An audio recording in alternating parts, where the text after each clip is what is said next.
UMG just dropped their motion to dismiss. They amended the motion to dismiss. So you guys know what we're doing, right?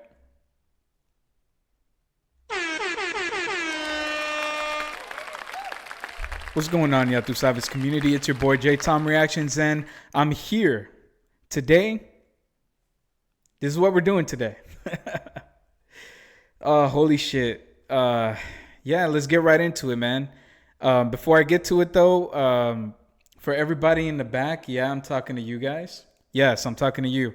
If you guys want to be a part of the Ya Tu Sabes community, just hit the button right under the video. Just go ahead and subscribe. And hit that noti bell wherever the fuck it is. Set it to all so that way YouTube can go ahead and let you know whenever I drop a new video. Also, hit that like button so more people like yourselves could find the video, and comment down below. Let me know what you guys think of the amended complaint. Now, UMG go ahead and dropped their amended motion to dismiss. So let's go ahead and they started off with successful. Yeah, I want it all. That's why I strive for it. Diss me, you'll never hear a reply for it. Drake, successful.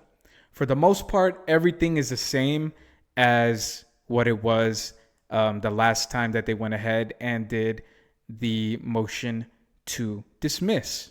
But let's just go ahead and read it for old time's sake. Drake, one of the most successful recording artists of all time, lost a rap battle against fellow artists Kendrick Lamar and Drake that Drake provoked and in which he willingly participated. Instead of accepting the loss like the unbothered rap artist he often claims to be, he sued his own record label in a meritless attempt to salve his wounds. On March 17th, 2025, UMG moved to dismiss Drake's complaint. Rather than attempt to defend his original complaint, Drake filed an amended complaint in which he removed obviously false factual allegations, but added multiple allegations about Lamar's live performance of a version of the song Not Like Us at the Super Bowl, I don't know what number that is, halftime show in February 9th, 2025. Drake's new allegations are astonishing, as Drake concedes Lamar's Super Bowl performance did not include the lyric that Drake or his associates are certified PDFs. The alleged defamatory material that is at the heart of the case. The focus of Drake's new claims that the largest audience for a Super Bowl halftime show ever did not hear Lamar call Drake or his crew PDF files betrays this case for what it is.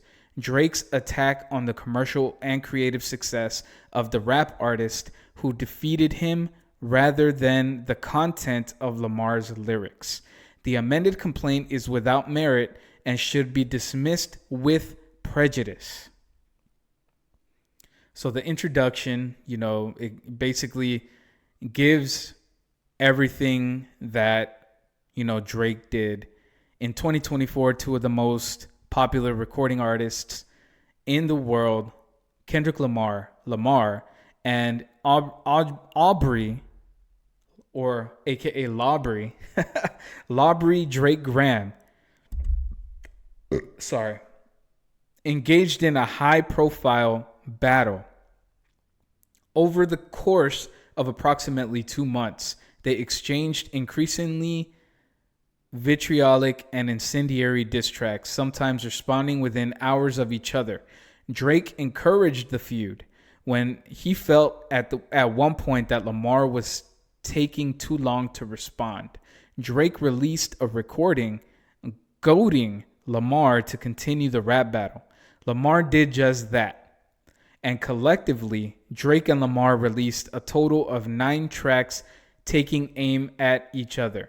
Not Like Us, the penultimate track in the feud, is the subject of Drake's complaint.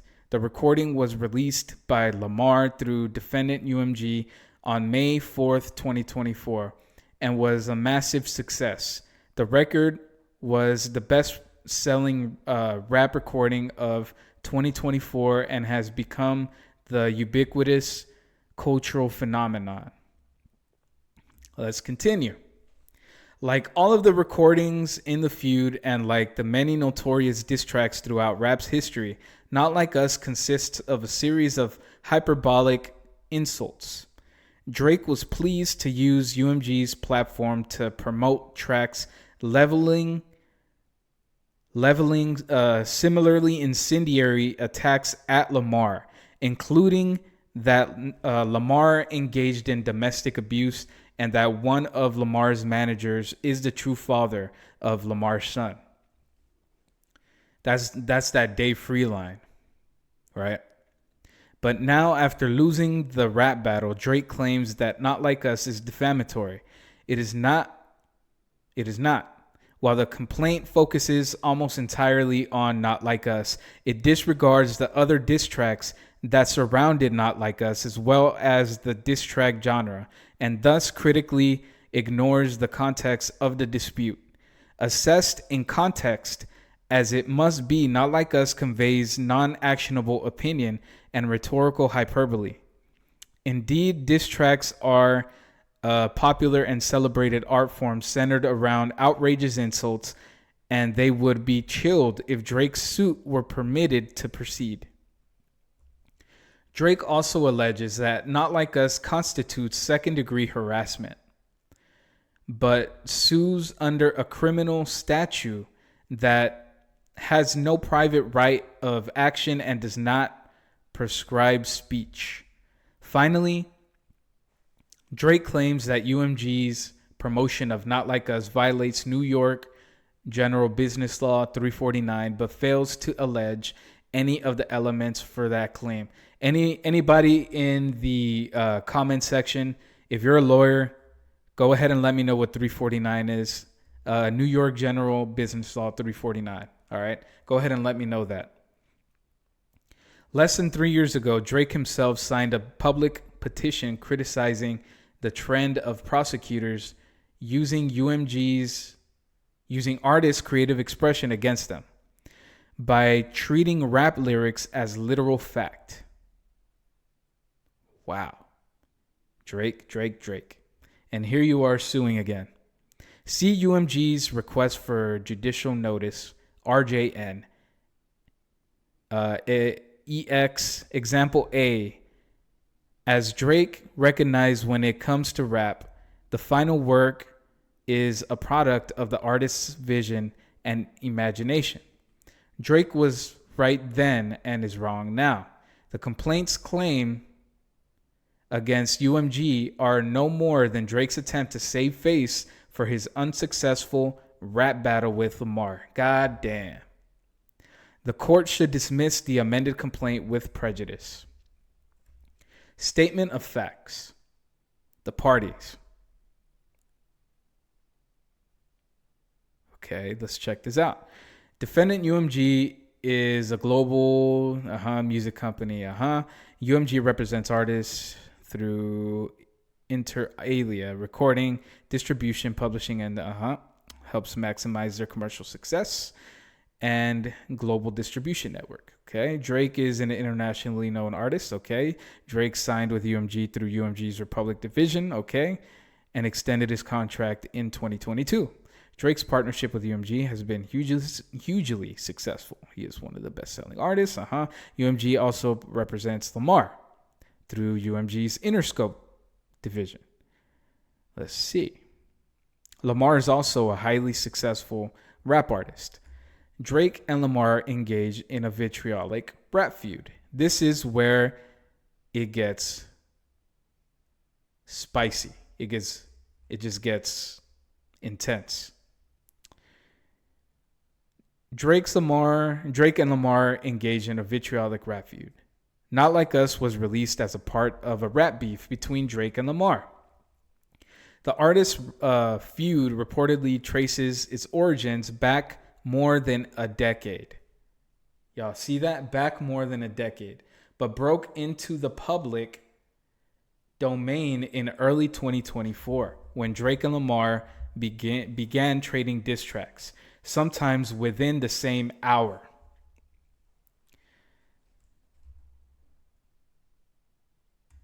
Let's see, where was I? So, Drake and Lamar's feud is not unique. Rap feuds have existed pretty much since the beginning of rap in the 1970s, and several storied feuds have occurred throughout rap history. Go ahead and check out RJN Example B. Drake is a prolific rap feud combatant. I was about to say that. Having traded diss tracks with artists including Meek Mill and Pusha T. That's RJN Example D and RJN Example E. The public feud between Drake and Lamar traces back to the October 2023 track First Person Shooter by Drake and J. Cole, in which J. Cole rapped that he, Drake, and Lamar were the big three, the top three rappers in the industry. See RJN Examples B and F. In response, Lamar appeared on the March 2024 track Like That with artists Future and Metro Boomin, in which he rejected the notion that Drake and J. Cole were his equals, rapping, "Motherfuck the big three, it's just Big Me." See RJN Example G. Drake responded in April 2024 with the track Push Ups, distributed by UMG. The track takes aim at Lamar insulting inter alia, his height, how the fuck you big stepping with a size 7 man's on, and pipsqueak pipe down, and his career, your last one bricked, you're really not on shit. He also stoked the feud, stating, "And that fucking song y'all got did not start the beef with us. This shit has been brewing in a pot. Now I'm heating up." Then, seemingly impatient with the time it was taking Lamar to respond, Drake released Tailor-Made Freestyle on Instagram. See RJN Example I. Oh man. The track was artificial intelligence to make it sound as if the voice of a deceased rap icon, Tupac Shakur, aka Tupac, is rapping Drake's lyrics. RJN Example J at 4. In Tupac's voice, Drake taunts Lamar and notably urges Lamar to talk about Drake liking young girls on his next track. "Kendrick, we need ya. The West Coast savior, engraving your name in some rap history, hip hop history. If you deal with this viciously, you seem a little nervous, all about the publicity. Fuck this Canadian light skin, dot. We need a no debated West Coast victory, man. Call him a bitch for me. Talk about him liking young girls. That's a gift from me. Heard it on the Button podcast. It's gotta be true." And in his own voice, Drake goads Lamar to release a new diss track. "Since Like That, your tone changed a little. You're not as enthused. How are you not in the booth? It feels like you're kind of removed. You're trying to let this shit die down? Nah, not this time, motherfucker. You're following through. I guess you need another week to figure out how to improve.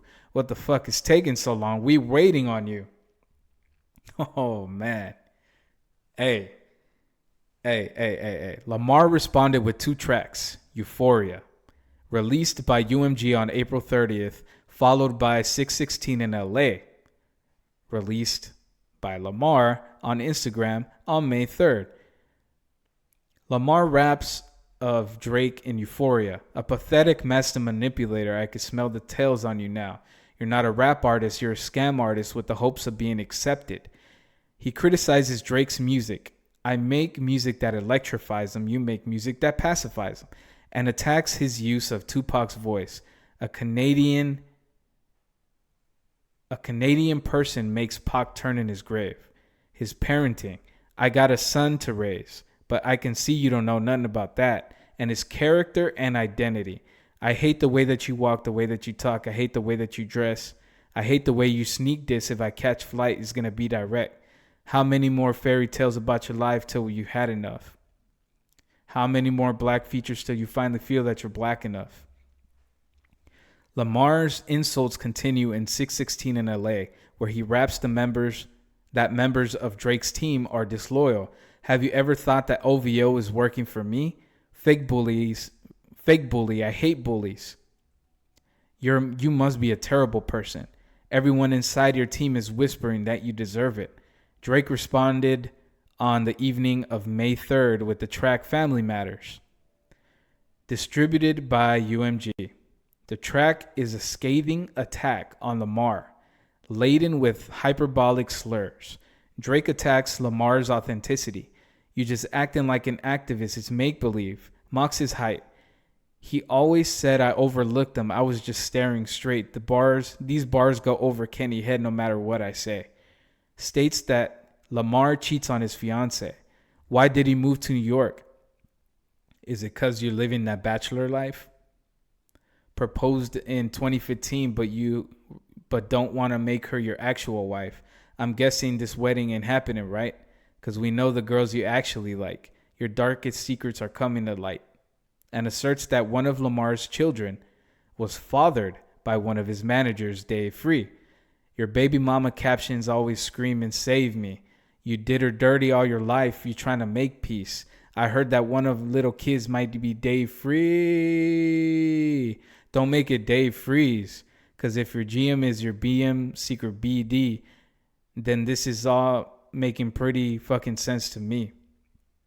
Drake also raps that Lamar abuses his fiance, stating, when you put your hands on your girl. See, okay. This is why this lawsuit doesn't make sense. It's like he's trying to manipulate history. Because all this shit that he said, like, Kendrick's wife can just turn around and sue his ass. But she didn't. Kendrick Lamar could turn around and sue his ass. But he didn't. Keep it in hip hop, bro. That's why this whole lawsuit doesn't make sense. But let's keep going. Drake also raps, he abuses it. Yeah, okay. Drake also raps that he abuses his fiance, stating, when you put hands on your girl, it's a self-defense because she's bigger than you. And they hired a crisis management team to clean up the fact that you beat on your queen. The track makes other allusions to violence. Drake opens that he emptied the clip over friendlier fades.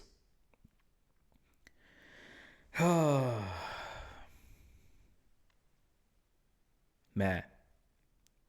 The track, he emptied the clip over friendlier fades. Where was I?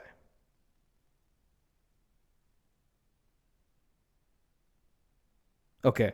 Empty the clip over friendlier jabs. Asks which one of my so-called need a shell from the clip. And raps, come get this ass whooping, I'm handing him out. The track closes with Drake stating, you're dead, you're dead, you're dead. There's nowhere to hide, there's nowhere to hide. Gunshot sounds at various points. Lamar responded with 2 back-to-back tracks. Meet the Grams followed by Not Like Us.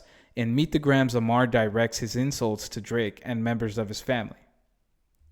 Not Like Us was released on May 4th. Like the diss tracks before, Not Like Us consists of hyperbolic insults. Lamar calls Drake's names. Why you trolling like a bitch? Ain't you tired?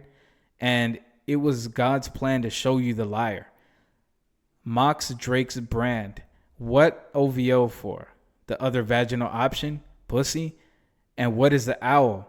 Bird bitches?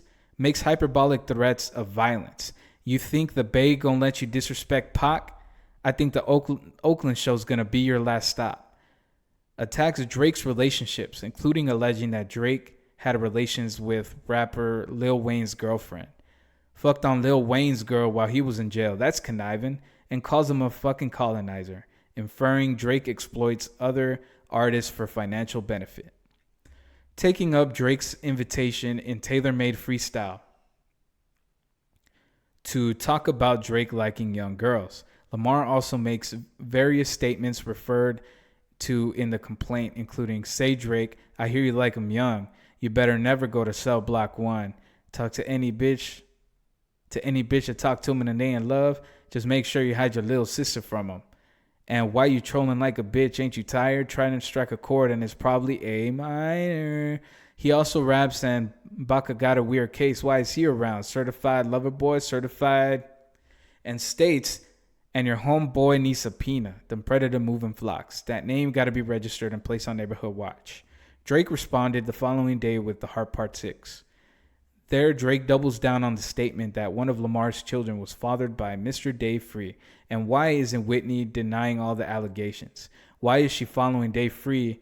And like, if Dave really fucked your girl and got her pregnant, talk about breeding resentment, and reiterates his claims of domestic abuse. "I don't want to fight with a woman beater. It feeds your nature."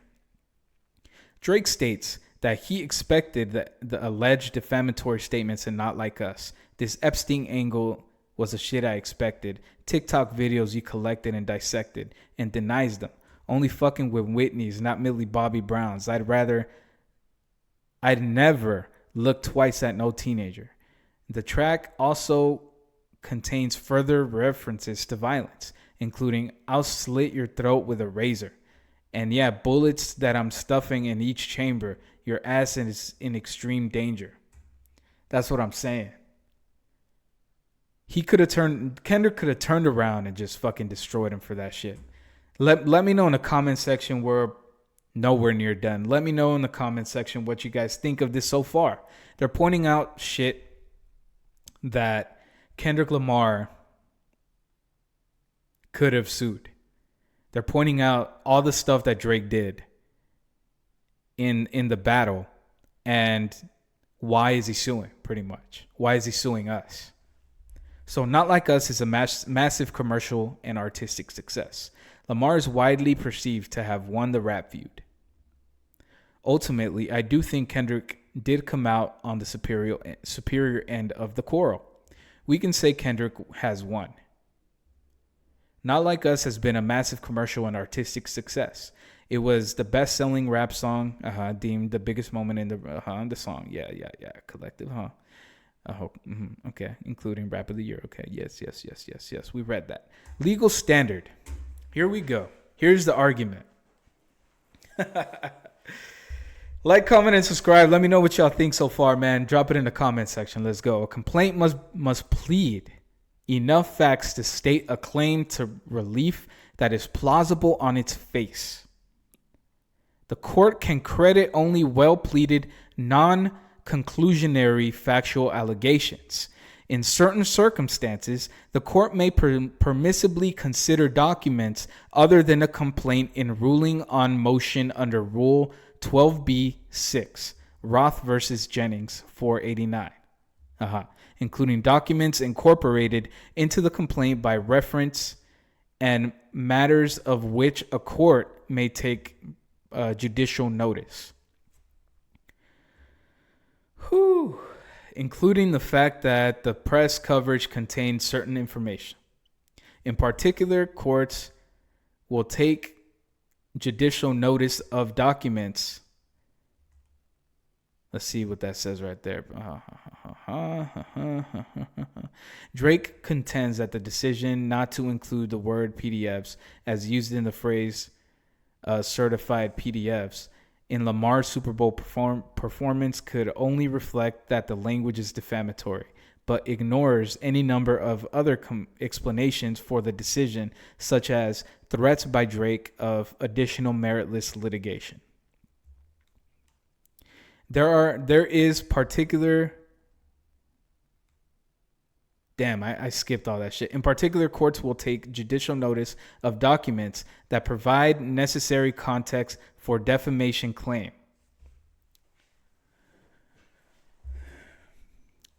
There is particular value in resolving defamation claims at the pleading stage so as not to protract litigation through discovery and trial and thereby chill an exercise of constitutionally protected freedoms.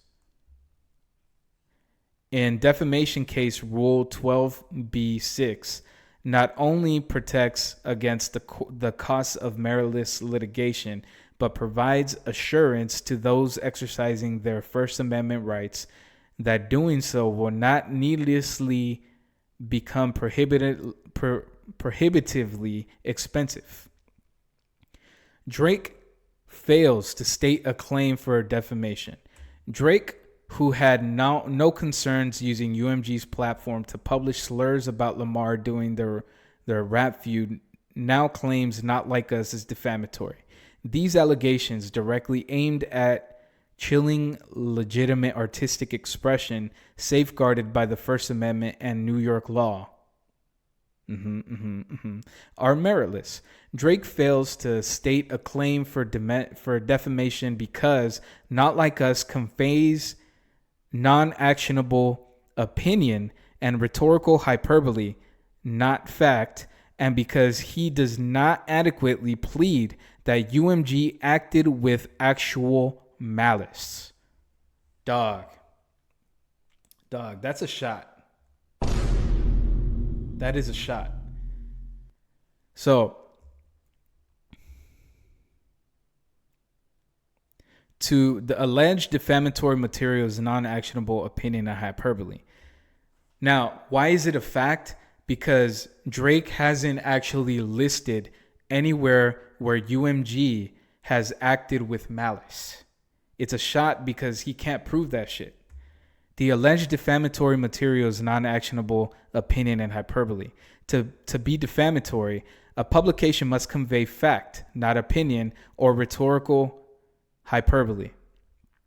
Expressions of opinion, as opposed to assertions of fact, are deemed privileged, and no matter how offensive, cannot be the subject of an action for defamation. Dog. UMG just took out the sword, man. They just took out the sword. They're going swing to his defamation case. Whether a statement conveys fact or opinion is a question of law for the court.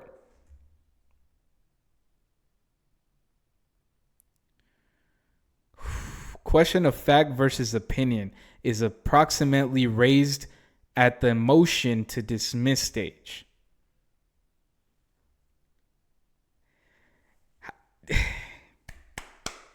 This is what I've been fucking saying.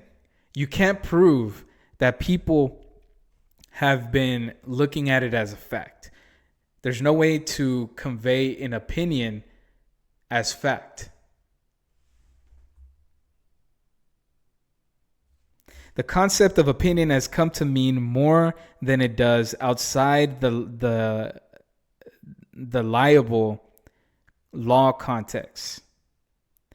To distinguish assertions of facts from non-acceptable opinions, courts analyze whether the specific language in issue has a precise meaning which is readily understood, whether the statements are capable of being proven true or false, and whether either the full context of the communication in which the statement appears or the broader social context and surrounding circumstances are such to signal readers or listeners that what is being read or heard is likely to be opinion, not fact.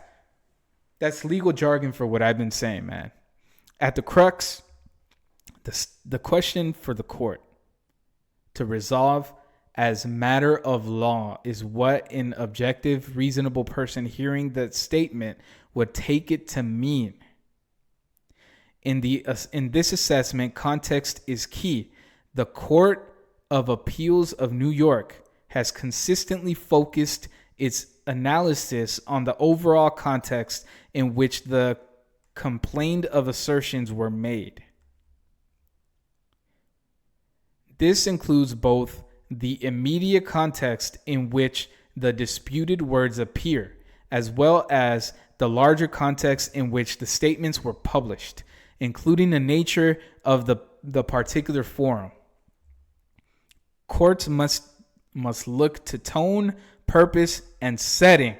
Dog, this is what I'm telling you. This is what I'm saying. You can't take you. How can you put tone? You take somebody's words. How can you add? People have their own tone to everything. You need to look at everything the way that they were saying it, the way that they meant it. That's why people take things out of context. That's why things get taken out of pocket. That's why things become bigger than what they actually mean. In order to look at something as fact, you have to look at the way that they're saying it. Duh, come on. UMG they're dropping bombs. A statement's tone and apparent purpose may signal that it is not conveying an accurate factual assessment offered by a disinterested observer. For example, a statement may indicate non-actionable opinion, where it reflects a degree of anger and resentment, where the tenor is rambling, heated, or speculative, or often escalates into the hyperbolic, or where it invokes parody, loose, or figurative language. Likewise, the broader context informs whether a statement is reasonably understood to convey factual assertions. Even apparent statements of fact may assume the character of statements of opinion when made in public debate, heated labor dispute, or circumstances in which an audience may anticipate the use of epithets, fiery rhetoric, or hyperbole. Whatever that says. Letter to the editor non-actionable because the common expectation of a letter to the editor is not that it will serve as a vehicle for the rigorous and comprehensive presentation of factual matter, but as one principally for the expression of the individual opinion. Statements by shock talk hosts non-actionable because they would not have been taken by reasonable listeners as factual pronouncements, but simply as the expression of views in the crude and hyperbolic manner that has, over the years, become the verbal stock in trade. I'm telling you. Look at this shit. I don't even know where I was. Trade was the last word. So let's go ahead. Let's see. In trade. There we go. New York courts routinely hold that tone and context render allegedly defamatory publications non-actionable. Involved in a conspiracy, non-actionable because they were published in opted pages. OP'd pages, where this is a common expectation that articles will contain considerable hyperbole, speculation, diversified forms of expression and opinion, and the predominant tone of the article, which was rife with rumor, speculation, and seemingly tenuous inferences, furnish clues to the reasonable reader that the article was something less than serious, objective reportage. The recent case of Rappaport versus Barstool Sports is instructive. There, actor Michael Rappaport alleged that statements by Barstool Sports accused him, inter alia, of having herpes and abusing his ex-girlfriend, including several statements in a 6-minute diss track in which defendants rapped a constant stream of insults and slurs about Rappaport against a backdrop of unflattering video clips and images were defamatory. The district court rejected the claim as a matter of law. The statements were largely laden with epithets, vulgarities, hyperbole, and non-literal language and imagery, delivered in the midst of a public and very acrimonious dispute between the Barstool defendants and Rappaport that would have been obvious to even the most casual observer and published on social media, blogs, and sports talk radio, which are all platforms where audiences reasonably anticipate hearing opinionated statements. The Second Circuit affirmed Rappaport, holding that the district court approximately considered that the statements at issue were made in the context of a hostile, vulgar, and hyperbolic feud, in which the use of epithets, vulgarities, and hyperbole function as a strong indicator to the reasonable reader that the statement is not expressing or implying any facts.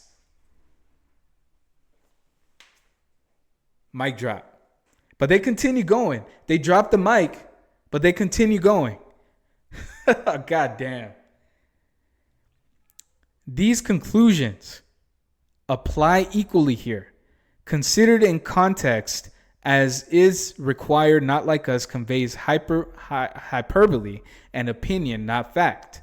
Looking first to its tone, the 4.5-minute rap diss track consists of epithets, fire rhetoric, and hyperbole. The track is rife with humor and speculation and reflects a considerable degree of anger and resentment. The lyrics are loose and figurative, rambling and heated, and exaggerated vitriolic words pervade the recording to attack all aspects of Drake's life, including his career, brand, relationships, and character. Exaggerated imagery in the music video reinforces that Not Like Us is not intended to reflect factual analysis.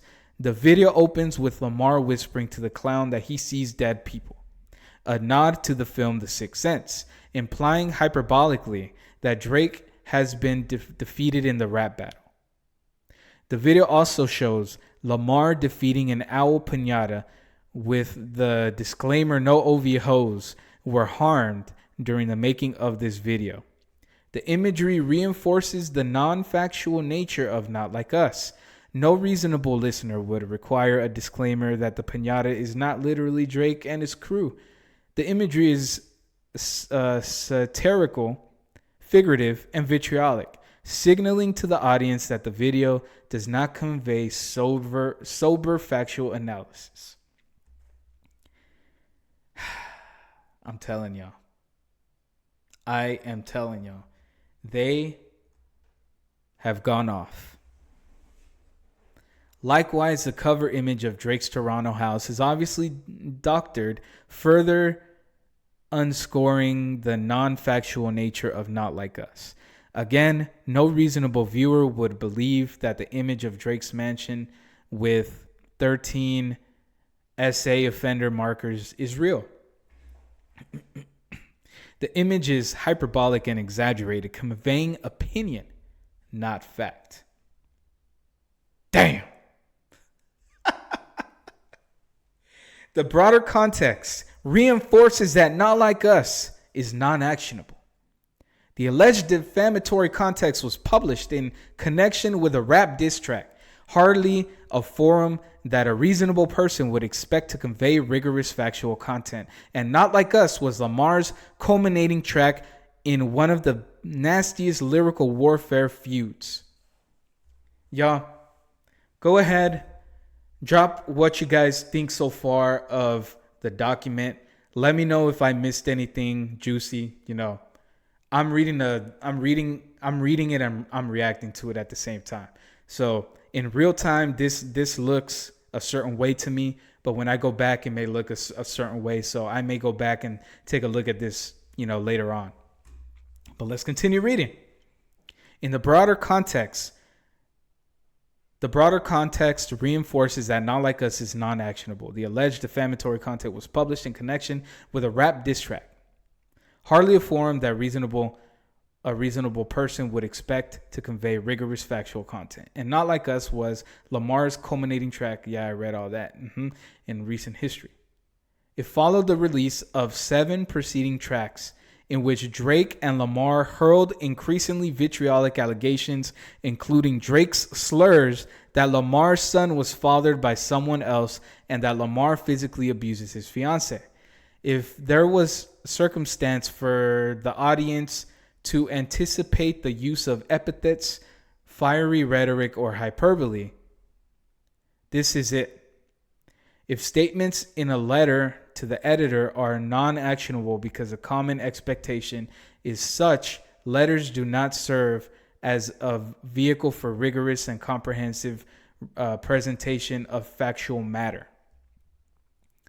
If statements in OP'd are non-actionable because the expectation of OPEDs contain considerable hyperbole, speculation, and diversified forms of expression and opinion, and if statements at a public hearing are non-actionable because attendees expect to hear vigorous expressions of personal opinion at such events, it defies reason to suggest that statements made in a rap diss track convey anything but non-actionable opinion rather than an accurate factual assessment offered by a disinterested observer.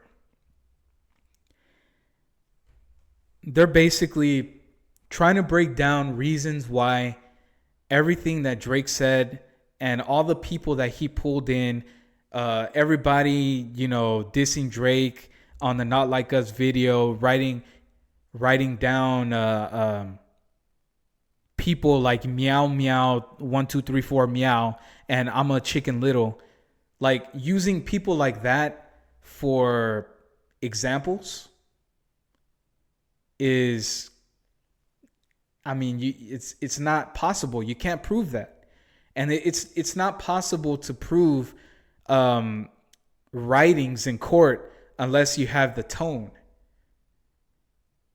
And again, people take things out of pocket all the time. And that's basically what they're trying to say. You can't prove that in court.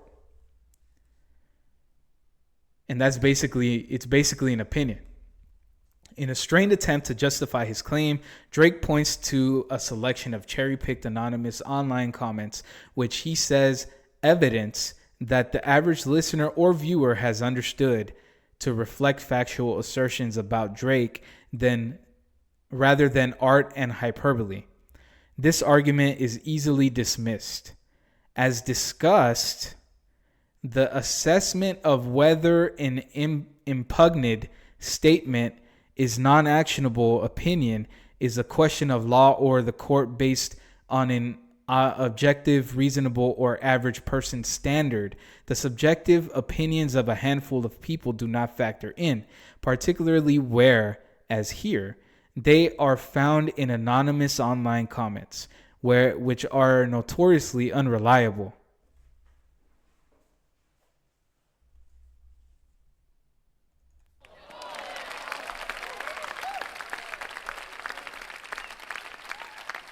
This is what I've been saying, and when this came off, I actually turned the video off.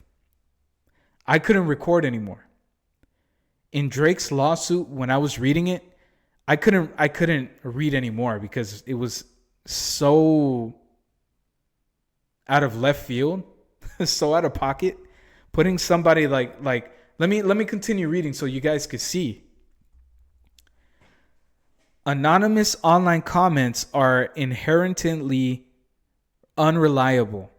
The comments cited in Drake's complaint make this point. They are rife with grammatical errors, slang, and emojis, and authored by sources such as Wrestling Warrior 15. Sorry to Wrestling Warrior 15, all right? Sorry to you, man. Sorry to Meow Meow 1 2 3 4 Meow. Sorry to I'm Chicken Little. But they're just trying to say, how are you going to prove that in court using that? How are you going to prove that? You can't. Notably, Rappaport unsuccessfully advanced the same argument. On appeal, he argued that the district court incorrectly overlooked evidence that Barstool's audience interpreted the alleged defamatory statements as true on the basis that Rappaport's podcast received thousands of negative statements. In the aftermath of Barstool's campaign, including comments repeating and expanding on the challenge statements, the Second Circuit denied the argument out of hand after holding that the publications at issue constituted non-actionable opinion. The court concluded that it had considered Rappaport's remaining arguments and find them to be without merit. Drake also claims that the lyrics of Not Like Us implied that they are based on additional facts not disclosed to the listener. This too fails as a matter of law. New York courts apply the objective reasonable person standard to assess whether a statement implies undisclosed facts, making it a mixed opinion. Oh shit. All right, y'all. Y'all better strap the fuck in. It's about to get fucking bumpy right now. Y'all better strap the fuck in. All right. This too fails as a matter of law. New York courts apply that objective reasonable person standard to assess whether a statement implies undisclosed facts, making it a mixed opinion. It is to decide whether the words complain. The court's essential task is to decide whether the words complained of, considered in context of the entire communication and of the circumstances in which they are spoken or written, may be reasonably understood as implying the assertion of undisclosed facts justifying the opinion. This is where it gets bumpy. Again, strap yourselves in, man. Whether a statement constitutes a pure opinion or a mixed opinion is question of law for the court that is answered by considering in context of the entire communication of the circumstances in which they were spoken or written, whether the average listener would reasonably understand the opinion as implying the assertion of undisclosed facts justifying the opinion.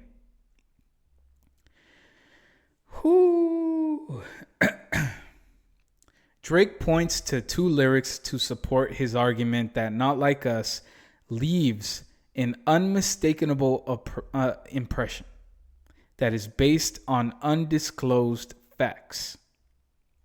Say, Drake, I hear you like I'm young, and rabbit hole is still deep. I could go further, I promise. These statements cannot be reasonably understood as conveying undisclosed facts. Y'all better fucking strap yourselves in. Drake claims as to the first lyrics is particularly stunning.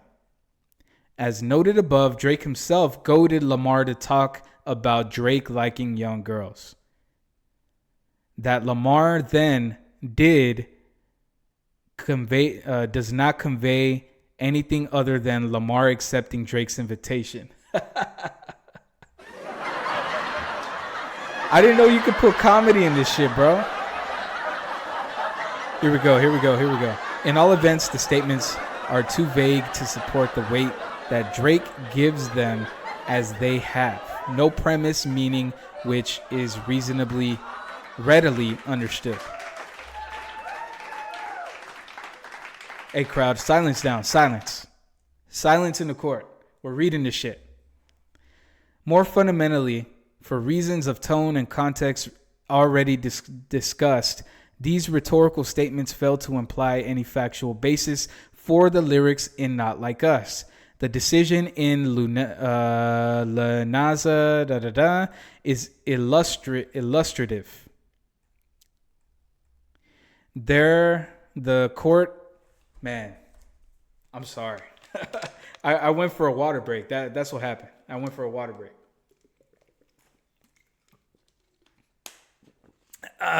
Here we go. There, the court held that although two statements may cross the line into becoming potentially actionable mixed opinions, they did not imply undisclosed facts, where they could reasonably understood as part of a tasteless effort to lampoon because they were made in circumstances where an audience may anticipate the use of epithets, fiery rhetoric, or hyperbole. Moreover, the broader context shows that both Lamar and Drake traded these sorts of jabs. For example, Drake in Family Matters claimed with respect to his own unfounded allegations that your darkest secrets are coming to light. He makes similar assertions in The Heart Part 6, rapping, "What about the bones we dug up in that excavation?" For all those reasons, a reasonable person would not interpret these lyrics as conveying undisclosed facts, but would understand them for what they are: saber rattling in a rap battle. Drake's argument also fails because the statements in Not Like Us relate to controversies that were widely known. Oh shit, here we go. Whoo! Here goes the Meet the Grams, y'all. Here goes the meet Drake. Meet Drake. Meet Lawbury. This is who you guys are about to fucking... Whoo!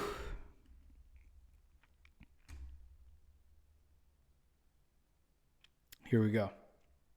Are y'all ready? Strap down, because here we go. Drake's argument also fails because the statements in Not Like Us relate to controversies. They are widely known, and that Drake himself acknowledged. Drake be telling on himself, man, and perpetuated. Clear Channel Communications, Inc. Because impugned comments by talk show hosts were based on facts that were widely reported by Western New York media outlets and were known to his listeners. It cannot be that his statements were based on undisclosed facts. Dismissing defamation claim based on defendant's statement that plaintiff was a sick PDF loser. Statement arose out of war of words that was the subject of extensive media coverage and commentary, such that it was impossible that an informed listener would think it was based on some undisclosed information known to defendant. Facts and criticism concerning Drake's relationships with minors predicate Not Like Us and have been widely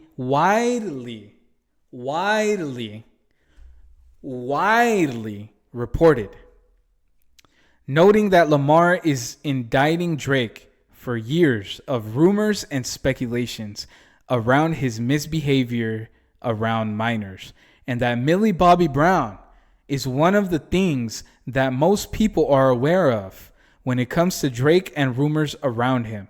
In The Heart Part 6, Drake also affirmed that he understood Lamar's statements in Not Like Us to refer to the Millie Bobby Brown controversy, stating, I knew this was going to backfire on you, Drake. This line right here, this Epstein angle was the shit I expected, and only fucking with Whitney's, not Millie Bobby Brown's. I'd never look twice at no teenager. I knew that was going to backfire on you. Clearly, Drake himself understands that Lamar's lyrics refer to well-known issues that have been widely reported. Drake's arguments concerning undisclosed facts carry no weight.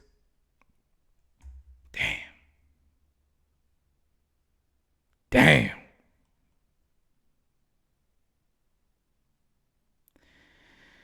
Ooh, man.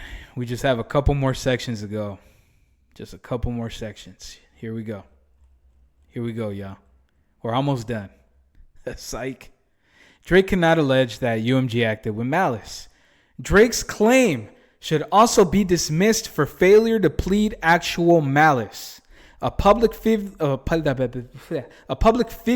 can prevail on a defamation claim only where clear and convincing evidence proves that a defamatory statement was published with actual malice, that is, with deliberate or reckless falsification. The element of actual malice focuses primarily on what a defendant knew or believed at the time a purportedly false statement was made. Because UMG is a corporation, Drake must also plead specific allegations that individuals at UMG acted with actual malice at the time that they participated in the publication of the statement in question. Drake does not and cannot plead that any specific person acted with actual malice. His defamation claim fails for this reason as well.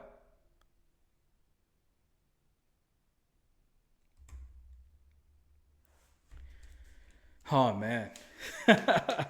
Here we go.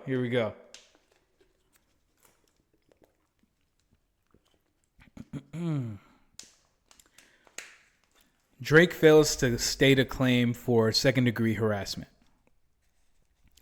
Drake asserts a claim for harassment in the second degree under NY penal law, claiming that Lamar issued a call to target Drake, including through violence, and that Not Like Us amounts to incitement. The claim fails for multiple reasons. First, there is no private right of action. Excuse me. Where penal statute does not expressly confer a private right of action on individuals pursuing civil relief, recovery under such a statute may had only if a private right of action may fairly be implied. This requires considering whether creation of such a right would be consistent with the legislative scheme, which is not the case when there are alternative enforcement mechanisms. Section 240.26 does not satisfy this test because nothing distinguishes it from every other criminal statute that lacks a private right of action. Rarely there's a private right of action under a criminal statute. Indeed, the fact that second-degree harassment is included in the penal law, giving police officers the ability to enforce its provisions, means that a private right of action is inconsistent with the legislative scheme. Courts therefore routinely hold that 240.26 does not create a private right of action. Drake's harassment claim fails for other reasons. The statute requires that Drake acted with intent to harass, annoy, or alarm Drake. NY Penal Law 240.26. But at most, Drake merely asserts an intent to devalue Drake's music and brand in order to gain leverage in negotiations. And even this allegation makes no sense. Drake does not explain how a contract with Drake would be more profitable for UMG if Drake was devalued. UMG's revenues would decrease. Indeed, Drake's contradictorily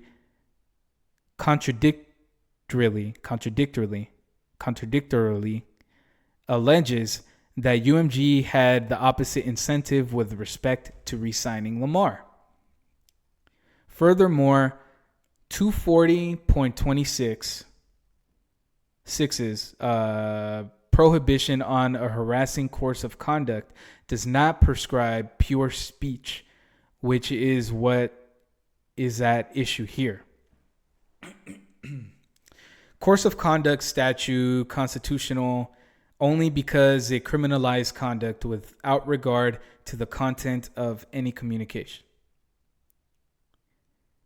Drake's claim also cannot meet the constitutional test for incitement, which requires that the speech at issue be both intended to produce and likely to produce imminent disorder.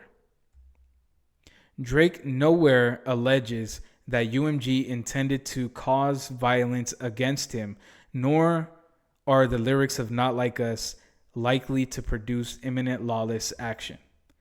And while Drake attempts to contort violent metaphors in the lyrics into incitement, hyperbolic and metaphorical language is par for the course in diss tracks indeed.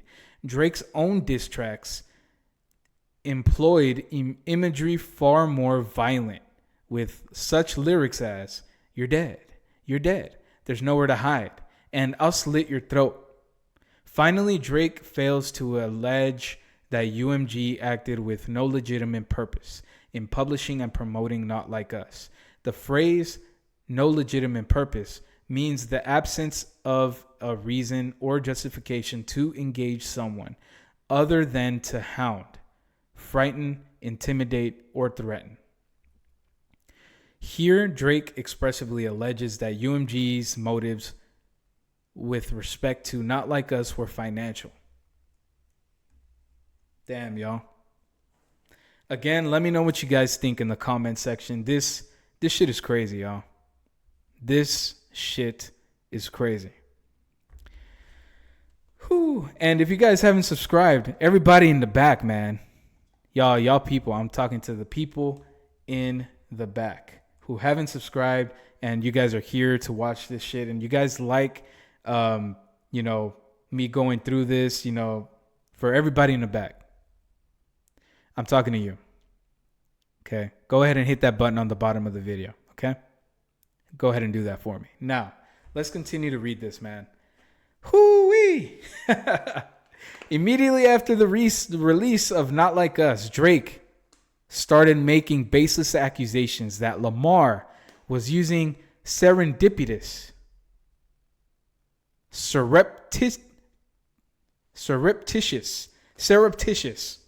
I got it, y'all. Surreptitious means, such as fake streams, to make the song appear more popular than it is. Now Drake has attempted to shoehorn his grievance into a NYGBL 349 claim against UMG. Drake claims UMG made materially false and misleading representation about the recording's popularity to consumers without disclosing that it was covertly financially incentivizing third parties to play, stream, and promote the recording, including paying others to use bots to stream the recording. Drake cannot satisfy the elements of a GBL 349 claim. First, Drake fails to plausibly allege a covert scheme. All of his allegations are on information and belief. Bots allegations on information and belief. Drake has also received information that UMG engaged in a classic pay-for-play scheme by paying to increase the airplay of the recording on the radio. But such allegations must be accompanied by a statement of the facts upon which the belief is founded and cannot rest on pure conjecture and speculation. This is true, especially with regard to consumer fraud claims such as those under GBL 349. After withdrawing his prior false allegations that UMG was accused on a podcast of paying to use bots to stream Not Like Us, Drake is now reduced to citing a different podcast host who claimed that Kendrick used bots. Yeah, this is the Joe Budden podcast. Who claimed that Kendrick used bots so that Drake's record would have more dislikes than likes. He also relies on a now deleted anonymous X comment accusing Lamar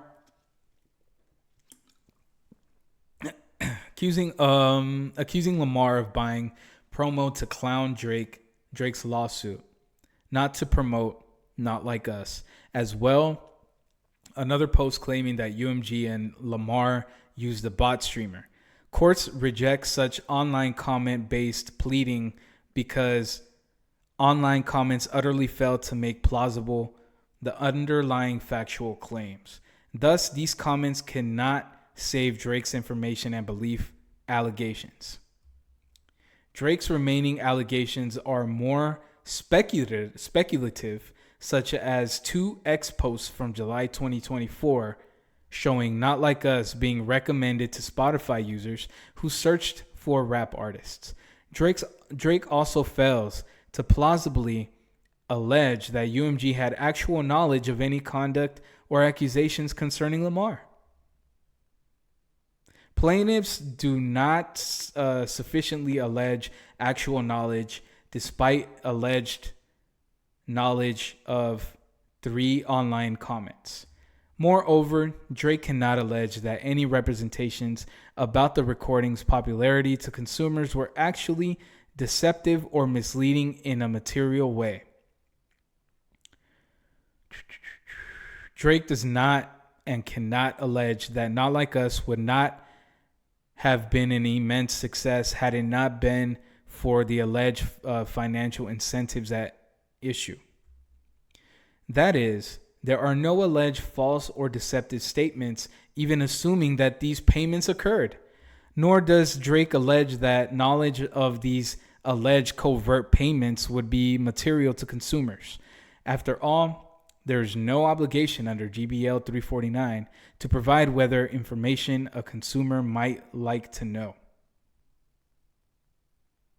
Second, Drake's injury theory is that each time the recording was artificially streamed, Drake's songs received a disproportionate share from the pool of royalties collected based on the streaming data.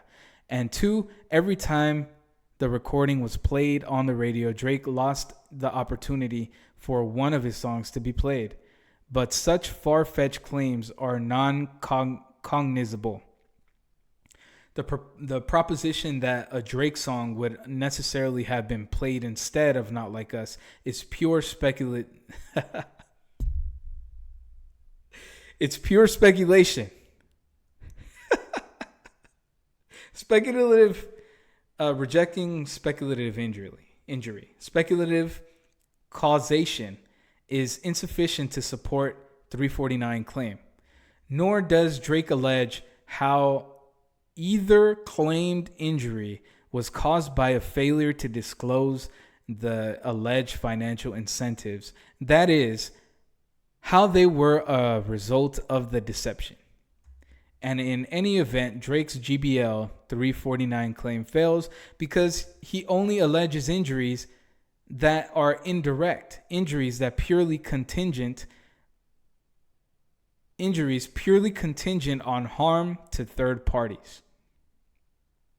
Here, under Drake's own telling, the injuries he suffered are contingent on others, streaming platforms or consumers being deceived, which means they are indirect and thus not compensable under 349 claim. Wow, y'all. The amended complaint should be dismissed with prejudice.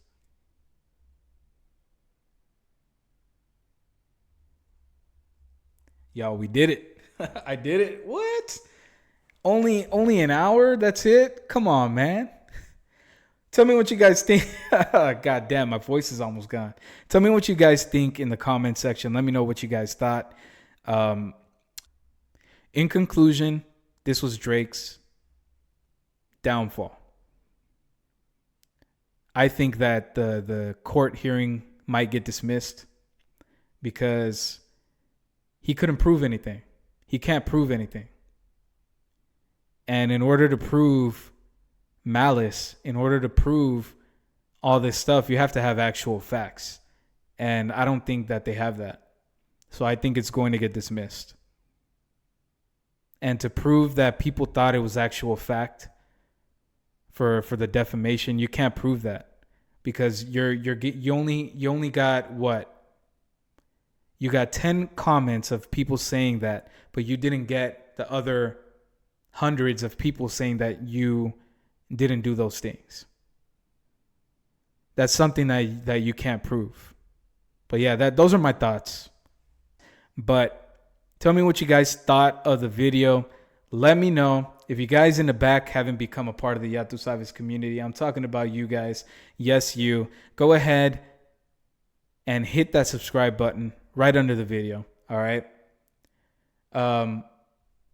Yeah. Go ahead and look for me on the socials, JTom Reactions. That's it. And go ahead and comment what you guys thought of the video.